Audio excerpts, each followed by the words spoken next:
How to reply to a specific message on WhatsApp.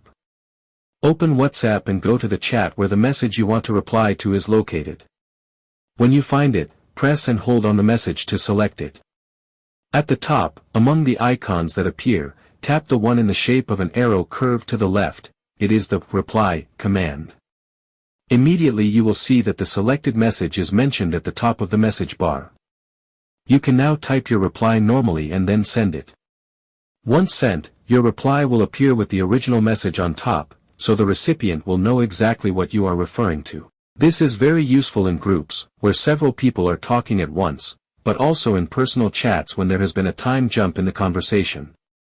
There is also a faster way. If you swipe from left to right on the message, WhatsApp automatically activates the reply function.